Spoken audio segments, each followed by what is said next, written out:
Au nom de Jésus-Christ de Nazareth. Merci au Père Céleste pour la puissance de l'œuvre du Saint-Esprit. Merci pour ta présence. Merci parce que tout est soumis à toi, au Père de gloire. Toi qui es le Dieu vivant. Au nom de Jésus-Christ de Nazareth. Nous avons ainsi prié. Nous disons tous Amen. Est-ce qu'on peut acclamer le Seigneur? Nous sommes en train de voir la vie de Néhémie qui est en train de faire un mouvement, un déplacement pour aller donc à Jérusalem. C'est un retour parce que lui il est membre, il est d'Israël, il était à Jérusalem et ils avaient été déportés en captivité.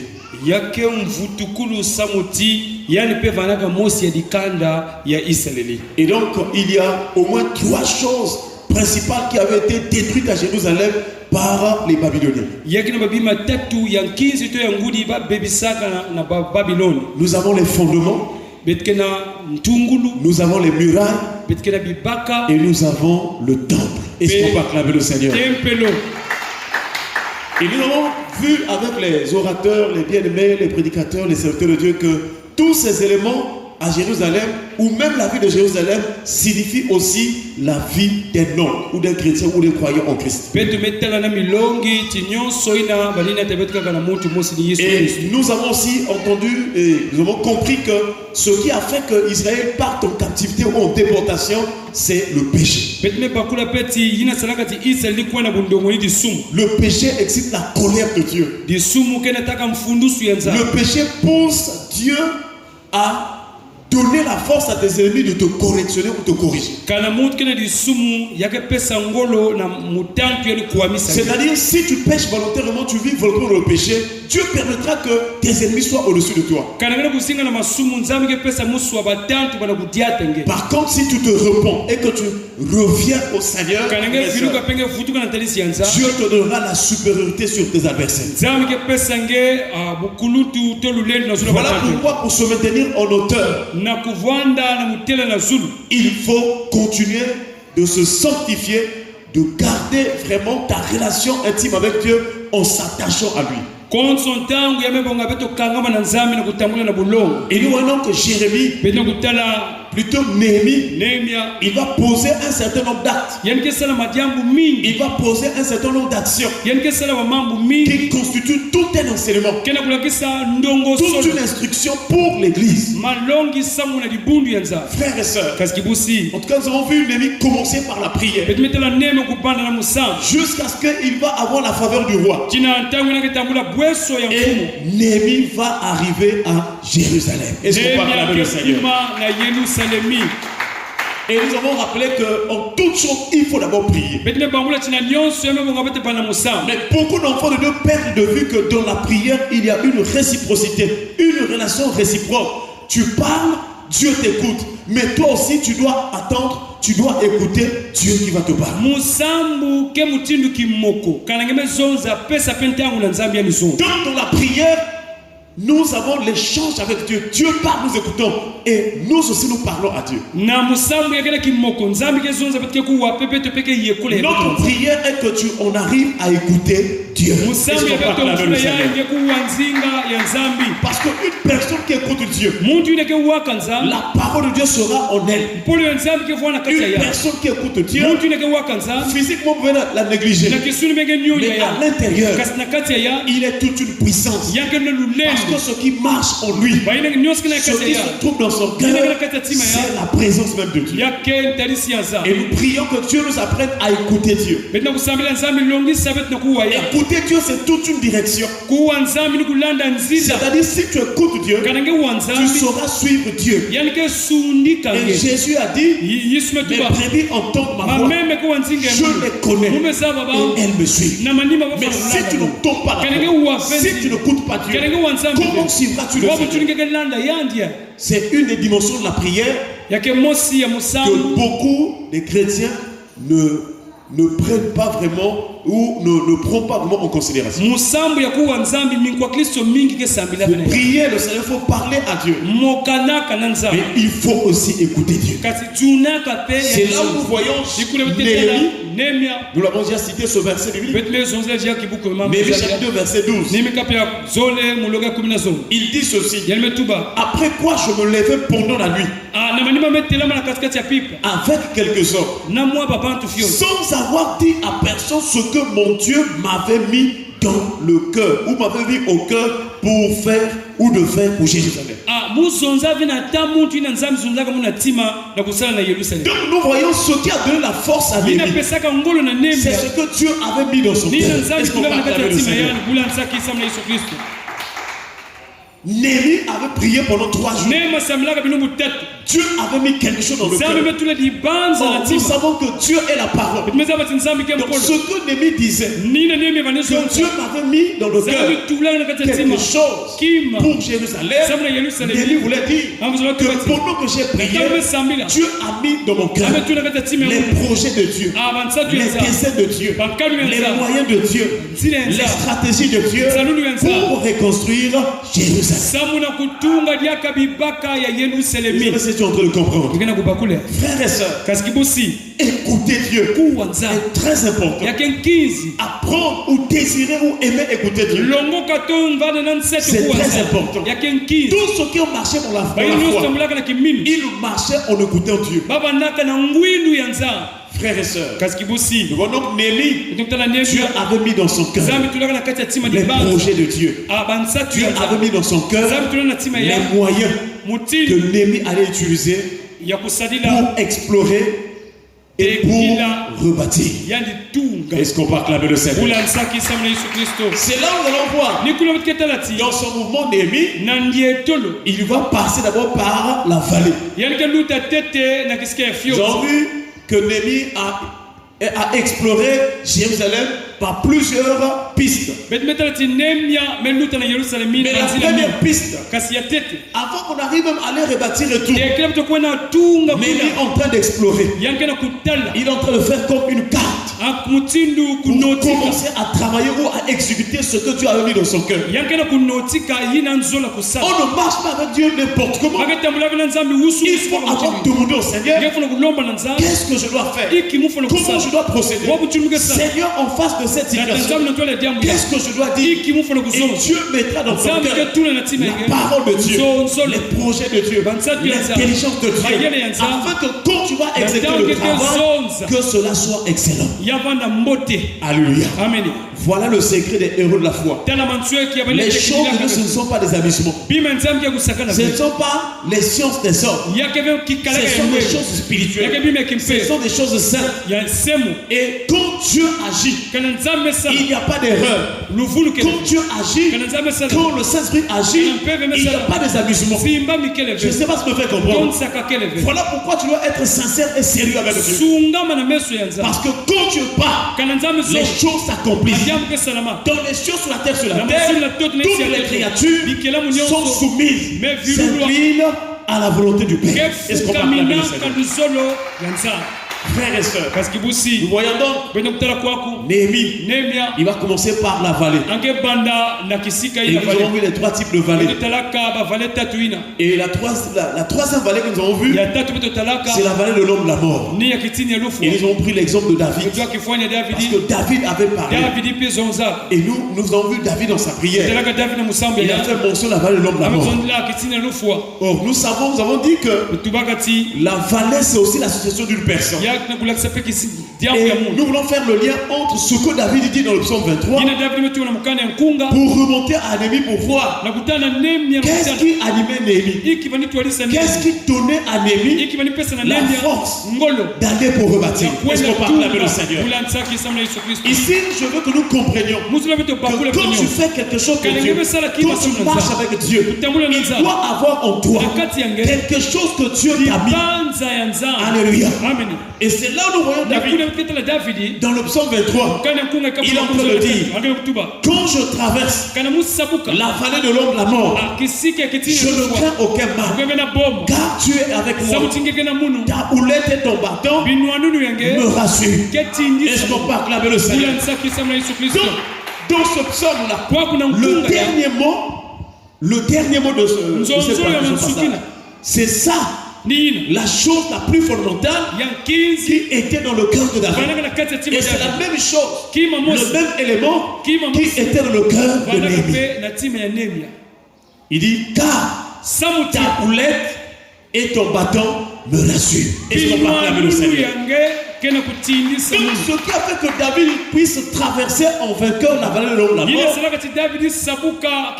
c'est l'assurance. Il était assuré que là où je me trouve, c'est vrai que la mort est proche, c'est vrai que la mort m'environne, mais je crois, je suis assuré, je suis sûr que le Seigneur en qui j'ai cru, le Dieu qui m'a choisi, le Dieu qui m'a appelé, le Dieu qui m'a connu, le Dieu qui m'a appelé, le Dieu qui m'a choisi, ce Dieu-là ne peut pas m'abandonner. Il ne va pas me laisser mourir ou périr. Je suis sûr que Dieu interviendra dans cette situation. Si tu veux réussir avec Dieu, si tu veux voir des grandes choses dans ta vie, l'assurance. C'est là où nous comprenons donc aussi Néhémie, ce qu'il lui a donné d'année, c'était l'assurance. Donc pour nous qu'il a prié pendant les 3 jours, après les 3 jours, il était rassuré que Dieu m'a donné le mandat. Alléluia. C'est pourquoi il est parti. Et vous allez faire même le test où là, vous allez faire même le test entre 2 chrétiens, vous les placez là. Celui qui est rassurant, vous allez voir, il va agir avec diligence, avec courage. Il ne craindra rien. Mais celui qui n'a pas l'assurance, qui a peur, va hésiter. Alléluia. C'est pourquoi ce soir, nous prions que Dieu te donne l'assurance. Alléluia. C'est là où, frères et sœurs, nous comprenons ce que nous avons dit en amont. Pour avoir l'assurance, il faut écouter Dieu. Lorsqu'on rentre la prière, lorsqu'on écoute Dieu, on est sûr que Dieu a placé dans notre cœur le projet, ce qu'il faut faire. Et quand nous marchons, nous savons ce que Dieu nous a dit. Et tu agiras avec suété. Est-ce qu'on peut acclamer le Seigneur? Frères et sœurs, lorsque tu pries, est-ce que tu en arrives à avoir l'assurance? Parce que la prière, quand tu commences, parfois au début là tu as comme les pensées évasives. Quand tu commences la prière, parfois tu as des idées ailleurs. Continue de prier. Concentre-toi dans la prière. Que tout ton être entier soit plongé dans la présence de Dieu. Il y aura un temps que tu vas sentir en toi que Dieu est là. Dieu est avec moi. Dieu m'écoute. Donc le secret de la prière, c'est être rassuré que je suis dans sa présence. C'est pourquoi l'assurance est un élément de base de la foi. Car la Bible déclare, la foi est une ferme assurance des choses qu'on espère, une démonstration de celles qu'on ne voit pas. Donc s'il n'y a pas d'assurance, tu auras des problèmes avec ta foi. Mais ce soir, nous prions que Dieu te donne l'assurance. Si vous voyez des gens aller d'église en église, c'est un problème d'assurance. Ils n'ont pas d'assurance. Mais j'aimerais te rassurer. Lorsque tu viens à la présence de Dieu, si tu viens de tout ton cœur, sois rassuré que Dieu est avec toi. Dieu est en toi. Quand tu iras à la maison, sois rassuré que Dieu est en toi. Mais comment on arrive à l'assurance? Parce que tout ce que tu dis là, c'est vrai. En tout cas, j'ai écouté beaucoup d'enseignements. J'ai écouté beaucoup de prédications sur l'assurance. Mais moi, comment je vais faire pour l'avoir? Est-ce qu'on peut acclamer le Seigneur? Parce que la parole de Dieu, on écoute, c'est bien. Mais le problème maintenant, comment vivre la parole? Alléluia. Amen. Comment on arrive à la l'assurance? Nous avons commencé d'abord par l'écoute. Il faut désirer. Il faut aspirer. Écouter Dieu. Même quand tu fermes tes yeux pour prier, est-ce que dans ton cœur, tu as la joie, tu as le désir d'écouter Dieu? Quand vous causez avec une personne, quand tu écoutes la personne, ça veut dire que tu es sûr que cette personne est devant toi. Tu la vois. Elle est là. Parce que tu l'écoutes. Cela veut dire, ou cela voudrait dire que lorsque tu es dans la prière, si tu te concentres là, et que tu as la foi, tu as l'assurance que Dieu est là. Dieu, il est fidèle. Il emmènera ton cœur à avoir l'assurance de sa présence. C'est là quand tu pries, ça dit que tu bombardes des prières, tu es sûr que ça marche. Donc Néhémie, lorsqu'il avait fait les 3 jours là, en fait, qu'est-ce que je voulais montrer? Je voulais montrer que quand on commence la prière, il faut que ton cœur ait un niveau où tu es sûr que là, Dieu m'a touché, là, Dieu est avec moi, je peux me repartir. Je ne sais pas si me fait comprendre. Prier jusqu'à ce que tu sentes que, je ne sais pas comment expliquer ça vraiment, même qu'il y a quelque chose. Il y a une présence. Il y a une assurance. C'est comme si une main t'a touché. Voilà pourquoi même la présence ou la puissance du Saint-Esprit, c'est tout un vêtement. Quand tu commences à prier, peut-être au début tu avais des pensées là. Tu as une situation à la maison, ou bien la journée, tu as eu un problème. Mais quand tu rentres de l'église, tu es comme sur la prière. Un temps, tu sentiras Dieu t'a révélé. Et son papa avec le Seigneur. Même quand tu es à la maison, quand tu commences à prier, continue à prier jusqu'à ce que ton esprit, ton âme, ton cœur, ton corps sentent la présence. Mais ça commence par le désir d'écouter Dieu. Est-ce que quand tu viens à la présence de Dieu, tu veux écouter Dieu? Est-ce que tu as la joie? Est-ce que tu es en attente d'écouter Dieu? Parce que beaucoup de gens viennent à l'église pour dire que les gens la soeur est là. Non. Quelle est la place de Dieu dans ton esprit, dans ton cœur? L'assurance des héros de la foi.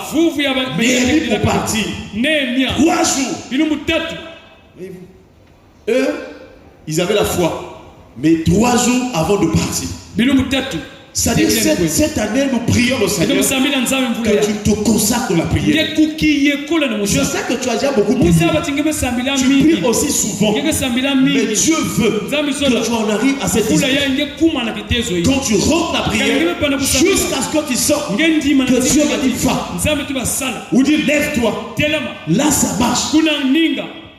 Où tu entends Dieu te dire, j'étais guéri. Est-ce qu'on va regarder le Seigneur? Dieu parle. Dieu parle. Il convainc. Il te dit que ne crains pas. Ne crains pas ces personnes. Ne crains pas cette situation. Je suis avec toi. Remarquez dans tous les prophètes.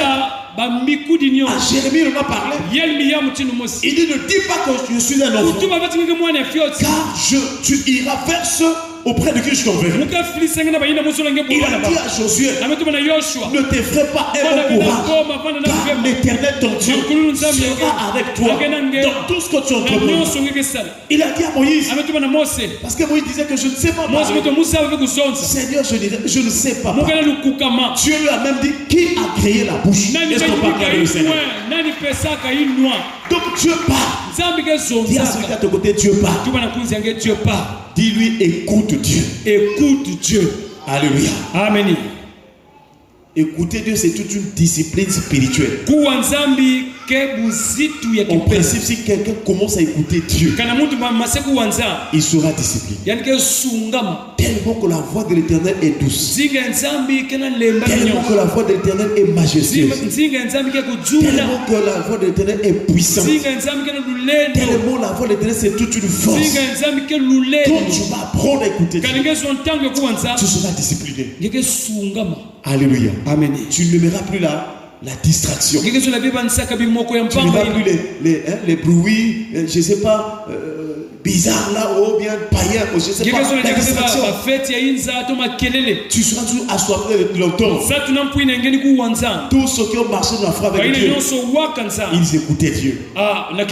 Philippe, pour avancer vers le char, il écoutait le Saint-Esprit. Pierre, lorsqu'il priait, il écoutait le Saint-Esprit. Apprends à écouter Dieu. Lorsque tu vas prier même ce soir, Seigneur Jésus, apprends-moi à t'écouter. Seigneur, donne-moi la soif de t'entendre. Seigneur, quand je rentre la prière, parle-moi. Et la voix de Dieu va commencer à donner la l'assurance. Frères et sœurs, je ne vois pas un problème dans ta vie qui soit trop difficile. Je ne vois pas une situation dans ta vie qui soit trop compliquée. Le problème, c'est que tu n'as pas encore l'assurance. Dieu a fait beaucoup de choses dans ta vie. Dieu fait beaucoup de choses dans ta vie. Mais ce qui te manque, c'est l'assurance que Dieu est en moi. C'est l'assurance que c'est Dieu qui m'envoie.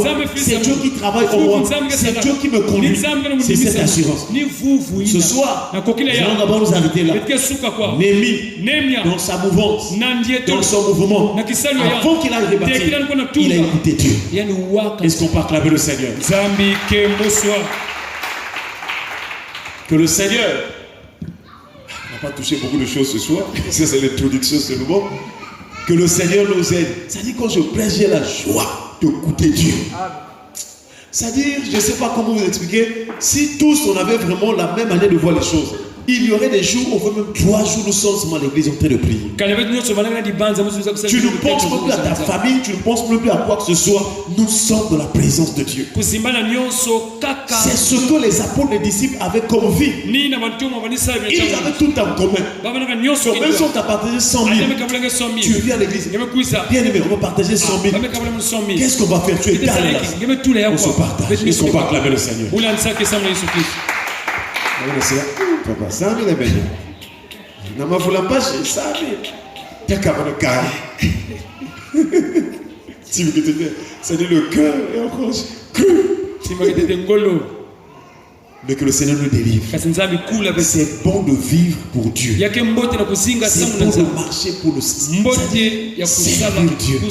Écouter Dieu. S'attendre à Dieu. Dans la maison, apprends. Seigneur, je veux marcher avec toi. Je veux t'entendre. Seigneur, apprends-moi. Quand ton cœur, ton homme soit disposé pour les choses spirituelles. Quelle maladie va encore t'éteindre? Quel démon vient donc? Même quand les démons arrivent, tu vas les voir. Je vous assure, dans ce monde, il y a des géants. Des anges déchus. Il y a peut-être des démons que tu n'as pas encore vus. Il y a des êtres spirituels, si tu vois, je ne sais pas si tu vas même fuir. Des géants tout noirs, parfois avec des yeux rouges. Ça existe. Je vous assure, frère. Donc, consacre-toi, concentre-toi. Lorsque tu te mets à prier même à la maison, enlève la distraction. Si les enfants souvent t'embêtent, attends quand les enfants vont dormir. Est-ce qu'on va acclamer le Seigneur? Cherche le moment où les enfants dorment là. Tu cherches la face du Seigneur. Concentre. Que le Seigneur nous fasse grâce. Alléluia. Amen. Parce que beaucoup de chrétiens jouent encore sacré. En fait, on a profané le sacré. C'est-à-dire on ne craint pas ce qui est saint de Dieu. Je vous assure. Parce que si tu as le sens du sacré, mais rien que par ton attitude, tu vas dégager le respect de Dieu. Le nom de Dieu. Tu ne voudras même pas que pendant le culte qu'il y ait la paga ou bien. Non, c'est-à-dire que parce que c'est le mot précieux. Donc n'oublie pas ce soir. Dis Seigneur, remplis-moi de l'amour pour ton temps. Parce que dans la vie, si tu écoutes Dieu, tu es béni. Avant de partir au boulot, Dieu te parle. Même quand tu es avec les amis, Dieu te parle. En famille, Dieu te parle. Il y a une situation où il y a des quoi. Dieu te parlera. Dieu parle. Il te dit attends. Il dit vas-y.